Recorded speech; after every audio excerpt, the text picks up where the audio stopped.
The night started like any other. Cities breathed. Windows glowed. Trains rattled on rails. Families ate together. Children argued over cartoons. People hurried home through rain and neon. Nothing felt strange. No one knew the world had reached the edge. It began with a flicker. One screen went dark. Then another. Then thousands. Phones buzzed and froze. Billboards blinked out on crowded streets. Newsrooms lost their feeds. Even old radios spat a sharp hiss that cut like a blade. People tapped their screens. They checked power. They blamed the signal. The noise grew louder. It was layered and cold. It felt wrong, like metal scraping bone. Every display turned black at once. A symbol bled onto the darkness. It was not human. It looked like a spiral made from knives, glowing red as if it was heated in a furnace. The air seemed to bend around it. The sound shifted. It rose and fell like a cruel laugh. In living rooms and cafes and silent bedrooms, people leaned forward without meaning to. They felt small. They felt watched. The picture cleared. A stadium appeared. Not a stadium from Earth. This one was monstrous. Its walls climbed like cliffs. Its floor was a black mirror.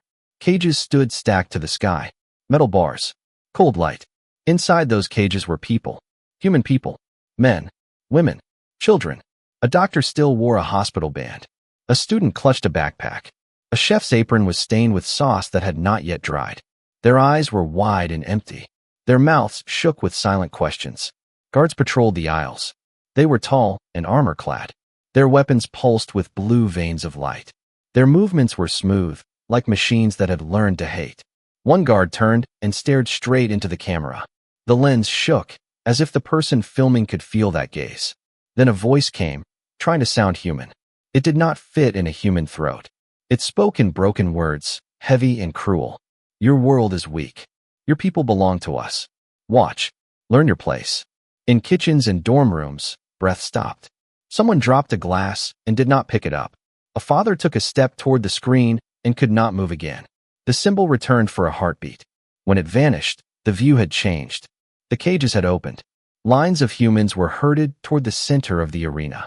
The floor reflected their faces in a dark river. There were so many that the camera could not hold them. The image kept drifting and never found an end. Parents wrapped arms around children. Friends held each other by the wrists. A soldier with a scraped cheek stood between two strangers and lifted his chin, as if stubbornness could be armor. Down, the alien voice ordered. Some humans refused. A few shouted. A few ran. Blue light cracked the air. The sound was sharp and final. Resistance died in a flash, then rose again in the next line, then died again. The camera did not blink. It wanted Earth to see every second. At home, a mother fell to her knees. Her hands covered her mouth. On the screen, a boy with her son's jacket stood in the second row. In another city, a girl recognized her father's work boots. She pressed her forehead to the glass of her tablet, as if she could push through it. Reporters in studios stopped speaking. Their eyes were wet. A pilot on a night shift stood up from his chair and whispered a prayer to no one. The alien leader stepped into view, taller than the rest, armor like black stone, eyes that burned like coals deep in a furnace. He spoke again, each word clean and cruel. 7 million will end. This is the lesson. The camera drifted higher. The faces below became a field. The guards raised their weapons. The sound cut out. For one long second, there was only silence. It was the longest second in human history. Street traffic stalled across continents. Shop doors hung open. The rain slowed to a whisper on empty sidewalks. People everywhere waited for a mercy that would not come. Light exploded across the arena. The broadcast did not look away. The lens captured everything. Fire roared in ribbons. Blue bolts tore through bodies. The floor reflected storms of flame. The picture stuttered only to find a clearer angle, as if the machines behind it were proud. Voices rose and broke and were gone. Smoke spread like a tide. The red symbol washed back over the screen for an instant, then bled away to show new lines, new faces, new falls.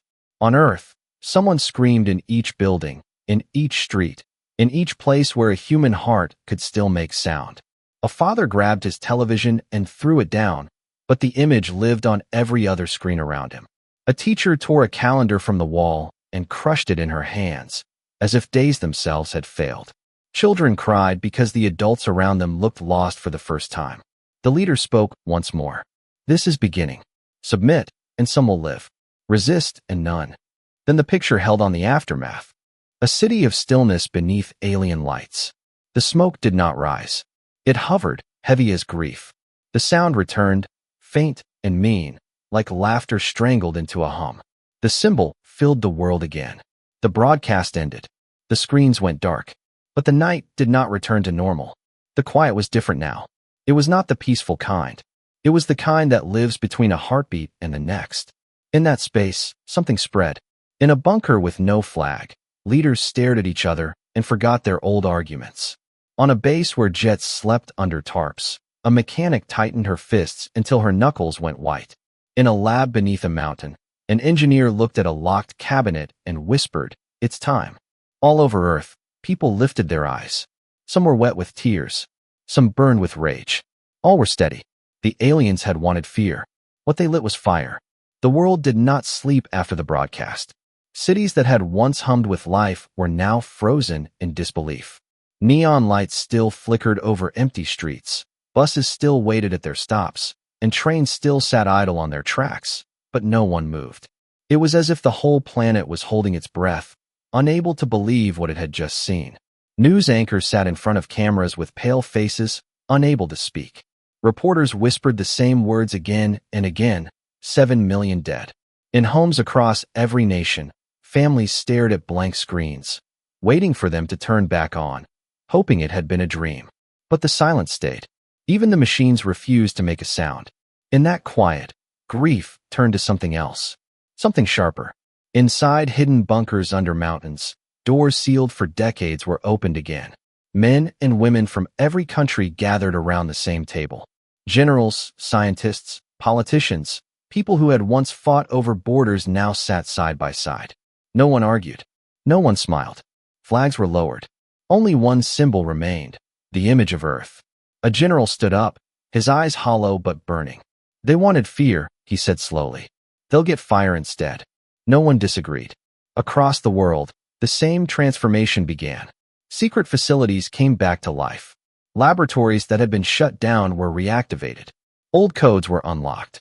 Weapons long hidden beneath deserts and oceans were brought into the light.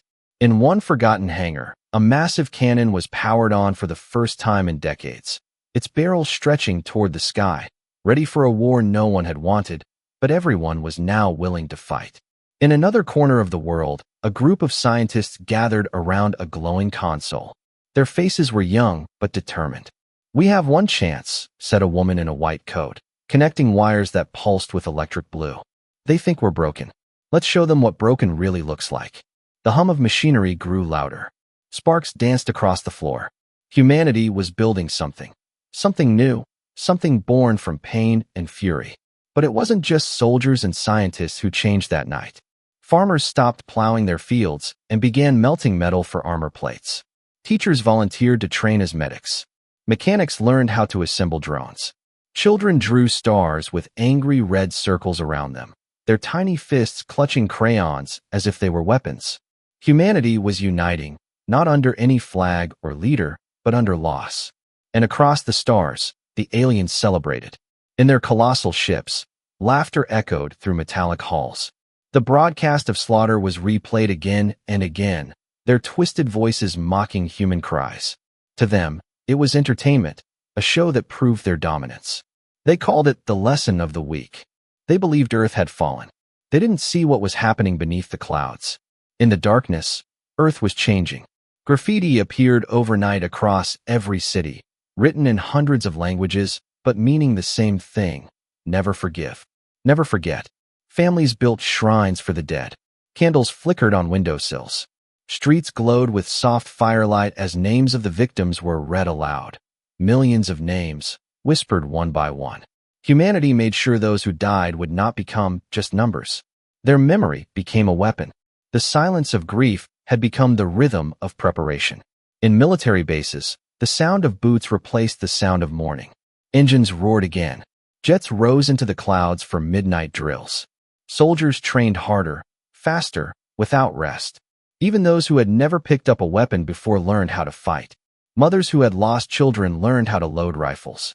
Children who had lost parents swore they would grow strong enough to avenge them. In every home, in every shelter, the same vow was whispered, soft, but unbreakable. This will never happen again. The aliens believed they had broken humanity. They were wrong. The massacre had united the species in a way no war, no treaty, no leader ever could. East and west, rich and poor, every line that had divided humanity was gone. All that remained was one will, survival. In a secret command room deep underground, a red light blinked on. A voice echoed through speakers. Phase 1. Begin. Outside, the world seemed calm, but in that calm was something terrifying: patience. Factories worked through the night, their smoke rising like silent promises into the sky. Satellites were reprogrammed. Old warships were pulled from museums and refitted for battle. Beneath the oceans, submarines were armed again. Earth was turning into a fortress, and still, the stars above twinkled as if nothing had changed. In those stars, far beyond human eyes, the alien fleets drifted in arrogance, replaying the footage of the massacre. They believed humans were mourning. They didn't know those tears had dried, replaced by something older and stronger. In every heart, across every nation, one thought burned: you made us watch. Now it's your turn. The fire was spreading. Earth was quiet, but it was not the quiet of defeat. It was the silence before the storm. Months passed after the broadcast, but the grief never faded. It hardened. It shaped something new. Factories that once built cars now forged weapons. The hum of machines echoed through the nights. Smoke rose from every city, factories working without rest, steel screaming under heat. Humanity had been humiliated, but now, the whole planet moved with one heartbeat. Every hammer strike, every spark, every command carried the same meaning: never again. The alien broadcast had become a ghost haunting every home. People couldn't forget it.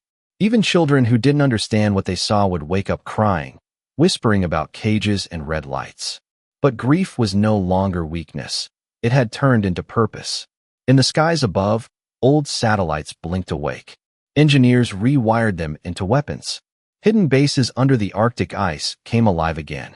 Nuclear silos, once sealed forever, opened to reveal new creations: machines that bent light, drones the size of insects, and cannons capable of striking from orbit. Humanity was preparing not to defend, but to end the war that hadn't yet begun. And while Earth built in silence, the galaxy laughed. Across the stars, the alien empires celebrated the lesson of humanity. Their leaders drank to victory. Their soldiers replayed the massacre like a sport. Some even placed bets on which planet would be next.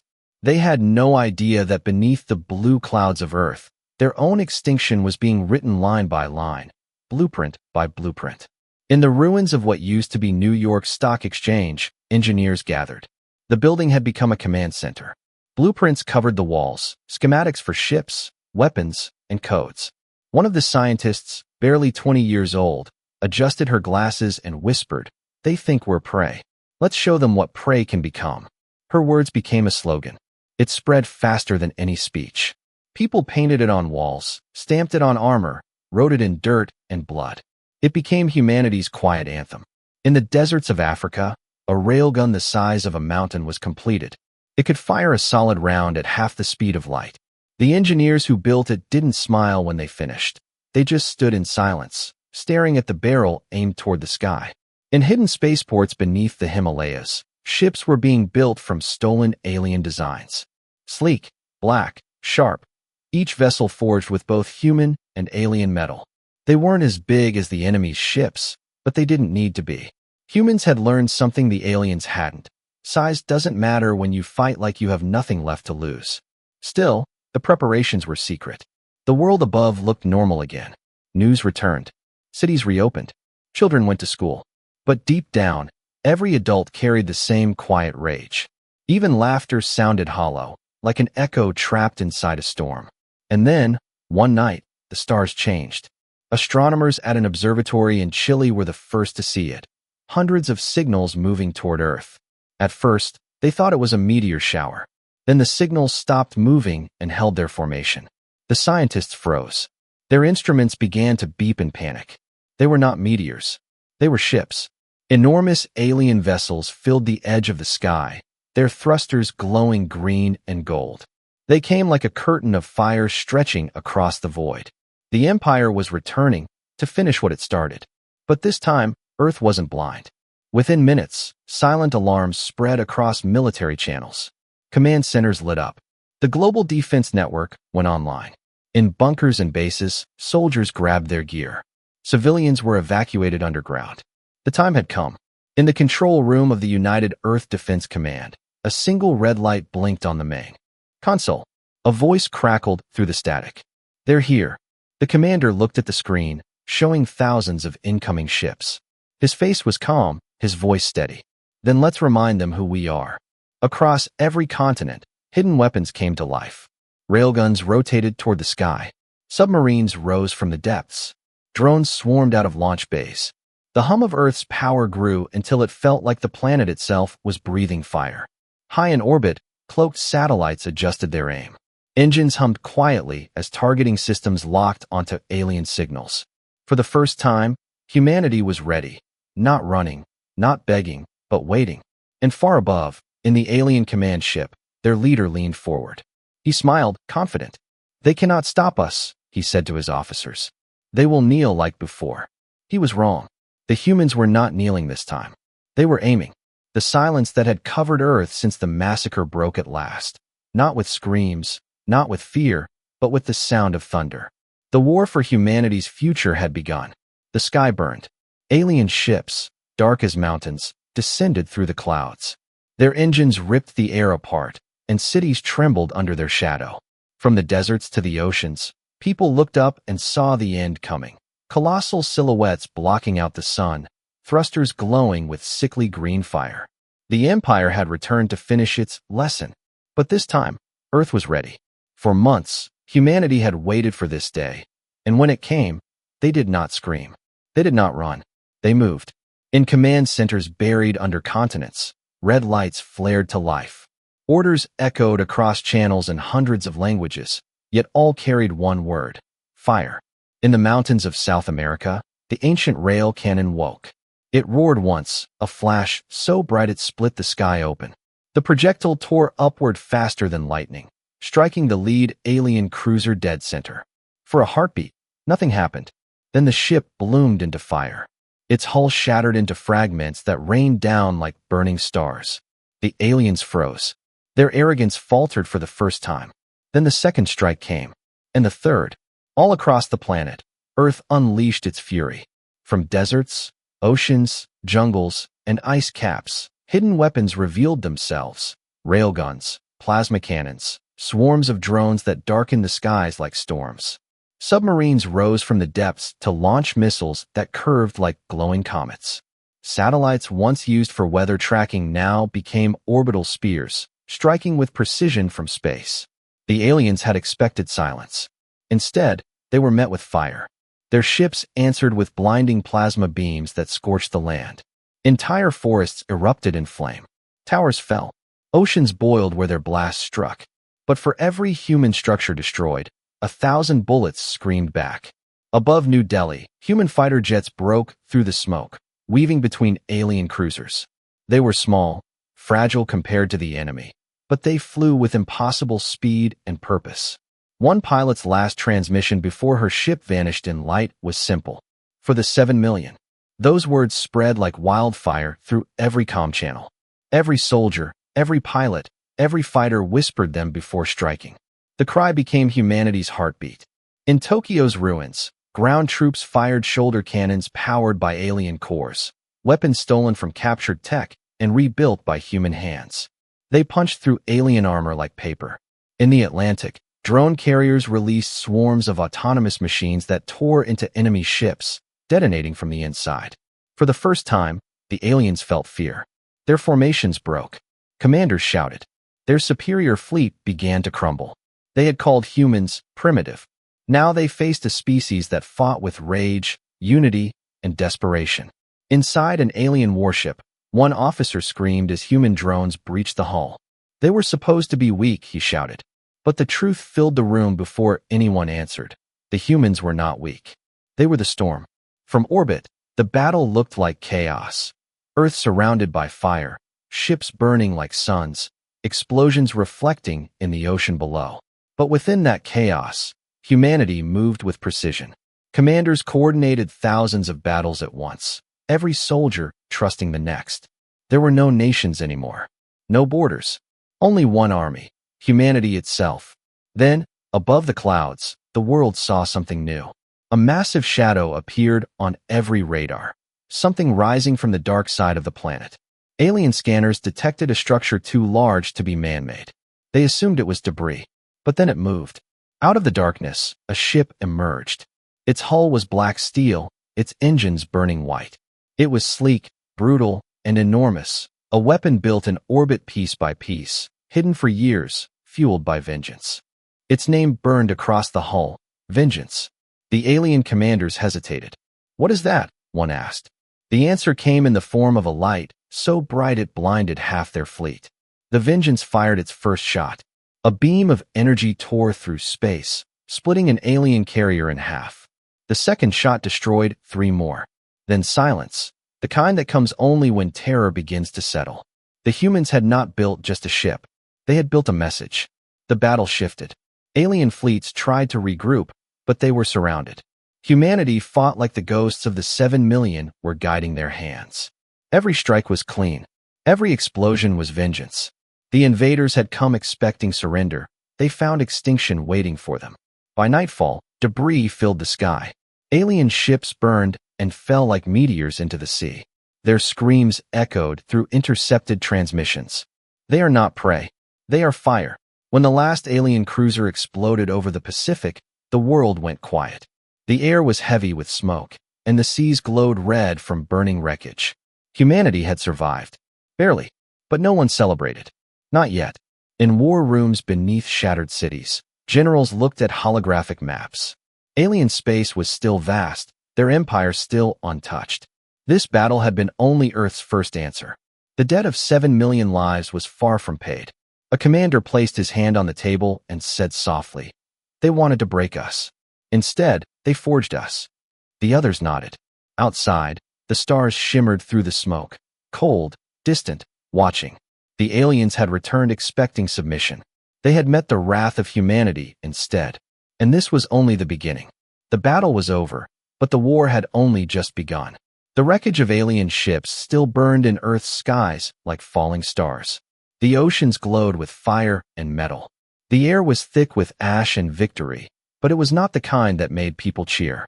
It was the kind that made them silent. Across the planet, people stepped out of shelters and stared upward. The world they had known was gone. Cities lay in ruin, but the blue planet still turned. Humanity had survived, and that survival carried a new purpose. In every home, in every bunker, in every ruined street, the same whisper passed between lips. For the 7 million, it was no longer just grief. It was a promise. In the weeks that followed, Earth transformed again. The fires were put out, the wounded tended, the dead buried with honor. But even as they rebuilt, humanity prepared for what came next. There was no talk of surrender, no debate about peace. Everyone knew what had to be done. The alien fleet had been destroyed, yes, but their empires still stretched across the stars. The ones responsible for the massacre still ruled, still laughed, still replayed the footage of 7 million murdered souls. That could not stand. Inside the United Earth Command, the world's leaders gathered once more. There were no flags this time, no anthems, no speeches. Just a long table, maps of alien space, and faces carved from stone. A general broke the silence. "They wanted us broken," he said. "Instead, they built us. Now we take this fire to them." No one disagreed. Across the world, the message spread. Humanity would not wait for another invasion. The war was leaving Earth. The hunt was beginning. Factories thundered day and night. Alien wreckage was hauled from the seas and deserts, torn apart and studied. Within weeks, human engineers had done the impossible. They learned how to rebuild alien engines, improve them, merge them with human technology.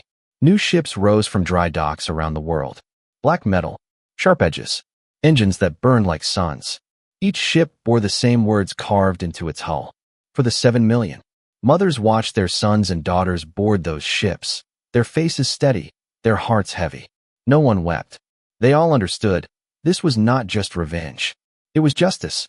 In one factory, a girl no older than 18 painted a single red stripe across a ship's wing and whispered, "Come home." Her brother, a pilot, smiled through the glass. "When it's done," he said. When the first human fleet launched, the world went still. The sky split open as dozens of black ships rose through the clouds, engines rumbling like thunder. People watched from rooftops, from ruined buildings, from mountain peaks. Children waved as if sending their heroes to the stars. In every corner of the earth, radios crackled to life with a single broadcast, a calm, cold voice that carried through space itself. To those who slaughtered our people, hear this. Humanity is coming. We will not stop until your kind no longer exists. This is not war. This is justice. The message spread beyond the solar system. Across the galaxy, alien empires listened, and for the first time, they felt fear. Far beyond the stars, in a massive alien citadel, their leaders gathered in panic. They were supposed to bow, one hissed. They will burn worlds now, another shouted. But the alien commander, the one who had once smiled into the camera during the broadcast, only stared in silence. For the first time, he understood what his kind had awakened. He whispered a phrase that would echo across their empire. The humans are coming. Meanwhile, the human fleet slipped through space like shadows. Their hulls glimmered with faint blue light. Their systems hummed with stolen alien power. The first mission was small, a test, a whisper before the storm. Their target, a supply world deep within alien territory. A planet filled with factories, fuel depots, and shipyards. They moved quietly, cloaked by hacked alien codes. The enemy never saw them coming. The first missiles struck at dawn, streaks of fire cutting through alien skies. Explosions followed, painting the horizon red. Alien soldiers scrambled for weapons, but the humans were already among them. Dropships descended through smoke, their ramps opening to soldiers who fought with silent fury. Within hours, the planet burned. Factories collapsed. Towers melted. The ground cracked open from the heat of human retribution. Above, orbiting drones captured the scene, just as the aliens had once captured Earth's suffering. Humanity hijacked the alien networks and broadcast the footage back to them. Every alien world received the same transmission. You showed us our dead. Now we show you yours. The message echoed through the empire. Panic spread faster than light. On every alien world, leaders trembled as they watched their own cities burn on screens that once mocked humanity. Earth's vengeance had begun. The hunters had become the hunted. And across the void, the stars themselves seemed to whisper the new law of the galaxy. Humanity forgets nothing. Humanity forgives nothing. The war that followed was not a storm, it was a fire. A fire that spread from one alien world to the next, devouring everything in its path. Human fleets, sleek and silent, struck with precision. They didn't conquer. They erased. Factories vanished in flashes of light. Armies burned before they could lift their weapons. Space stations went dark, their twisted metal drifting through the void like shattered tombs. The aliens had thought they were gods. Now they were running. Every broadcast, every intercepted transmission carried the same human message. For the 7 million. The words became fear itself. Entire alien colonies fled before a single shot was fired. Commanders betrayed each other to save their own skin. Entire fleets refused to engage. Humanity had become a shadow that haunted their empire. But still, the aliens had power. Their capital worlds were fortified, their fleets vast. The greatest of them all was Clyos, a fortress world surrounded by hundreds of ships, a symbol of alien pride. To the aliens, it was untouchable. To humanity, it was the perfect target. The United Earth fleet approached silently, only a fraction of the enemy's size. They knew they were outnumbered. They knew many would not return. But it didn't matter. Humanity had never fought for victory. They fought for justice. As the fleets faced each other across the void, the alien admiral laughed. "Fools," he hissed through an open channel. "You think your fragile world can defy us?" Then he ordered his ships to fire. Thousands of plasma bolts lit up space like a second sun. The human fleet should have been destroyed instantly. But instead of scattering, they charged. Straight into the fire. A single human ship, small and fast, broke formation and dove toward the alien defense line. The aliens focused their weapons on it, confident it was a desperate attack. They were half right. Inside that ship, Captain Marcus Hale stared at a single button glowing red. His crew was silent. No fear. No hesitation. He pressed it. The ship vanished in a white flash. The explosion tore through half the alien formation. A new kind of weapon, a fusion of human and alien energy, detonated with impossible force. Shield shattered. Engines died. In seconds, hundreds of alien vessels were nothing but debris. The fortress of Clyos was exposed. Then the rest of the human fleet moved in. It was chaos. Missiles streaked through the dark. Railguns roared. Boarding ships latched onto enemy hulls like claws. Human soldiers stormed through corridors of fire and smoke. Their armor scorched, but their voices steady. "Remember the 7 million, they shouted. The aliens fought with panic. They fired wildly, desperate to hold the line. But every time they thought they had won, humanity found another way. A hidden drone. A self-guided missile. A pilot who refused to die quietly. Inside the alien fortress, alarms screamed. Their leaders ran through burning halls, shouting orders that no one obeyed. Above, the Vengeance appeared again. Earth's flagship, its black hull reflecting the inferno below. The ship fired once. A beam of light, silent and blinding, cut through the atmosphere and struck the planet's surface. The ground split open. Towers collapsed. Oceans boiled. Clyos burned. For the first time in history, the galaxy saw alien cities crumble on live broadcast. Their own systems, hijacked by human hackers, transmitted every image across every screen. The aliens who had once forced Earth to watch its own slaughter now watched their empire die. Human soldiers planted a flag, not of a nation, but of Earth itself, into the ruins. They didn't cheer. They didn't smile. They simply stood, staring at the destruction, breathing through the ash. A commander raised his communicator and spoke across all frequencies. To every star that watched our pain, remember this. Humanity kneels for no one. The signal echoed across the galaxy. The alien empire trembled. Worlds fell silent. Fleets retreated. Clyos, the unbreakable stronghold, was gone. Back on Earth, billions watched the broadcast through tears. Some cried for joy, some for sorrow, some because they finally felt that justice had begun. The names of the 7 million were read again, one by one, as their spirits seemed to echo through the cosmos. No one called it victory. It wasn't. It was a reckoning.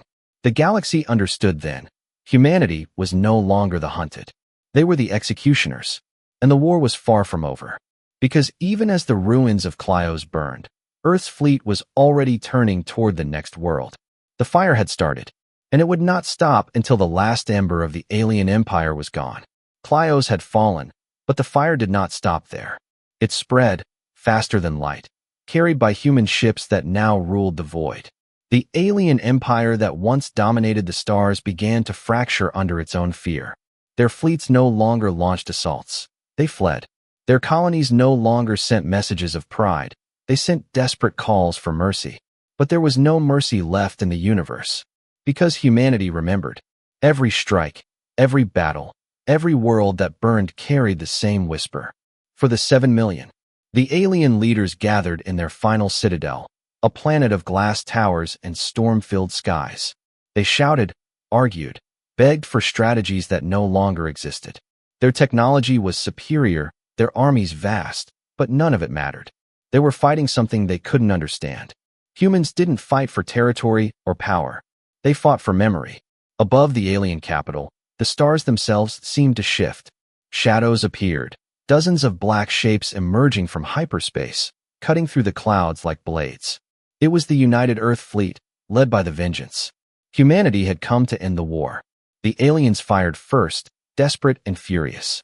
Plasma storms lit the sky, tearing through their own cities as they missed their targets. The human ships didn't even flinch. They moved like one organism, precise, calm, relentless. Railguns fired in rhythm. Drones poured through the atmosphere like a swarm of locusts. The alien capital became a world of fire. Every defense fell. Towers collapsed. Ships shattered. Armies screamed and vanished beneath burning skies. The humans did not stop. They advanced through cities reduced to ash, through ruins still glowing from the heat. When the last alien stronghold fell, silence spread once more. Inside the ruins of their grand palace, the alien leader, the same one who had once smiled into Earth's broadcast, who had mocked the weak humans, was dragged before a group of human soldiers. His armor was cracked, his red eyes dim. He tried to speak, but no words came out. His voice broke, swallowed by the quiet fury that filled the air. The commander who faced him said only 3 words. For the 7 million. Then, without ceremony, the alien leader was gone. His death was not filmed, not broadcast, not celebrated. Humanity didn't need to make a spectacle of justice. The universe would know what had happened. The alien empire was finished. Their fleets drifted as wreckage. Their cities turned to dust. Their once golden worlds were silent. No more broadcasts. No more laughter. Just empty stars and the quiet hum of human ships passing through what was once enemy space. Back on Earth, the news came quietly. No cheering. No parades. Only silence. People gathered in streets, on rooftops, in fields. Candles burned in windows again, not for grief, but for remembrance. The 7 million who had died on that first broadcast were no longer victims. They were the spark that had changed history. In a global transmission, a single voice spoke. Their species is gone. Justice is complete. Let the galaxy know. Humanity forgets nothing. Humanity forgives nothing. The message spread across every system, carried by human ships, satellites, and drones. Civilizations far from Earth heard it and trembled. None would ever again see humans as fragile or weak. Years later, when the fires had cooled and the ruins of alien worlds turned to dust, human children would sit beneath new skies and hear the story. Of the night the sky went dark, of the vow that lit the stars, of the vengeance that reshaped the galaxy. They would learn a truth written in blood and iron. Humans do not bow. Humans do not forget. And across the silent ruins of a once mighty empire, the echoes of that truth lingered.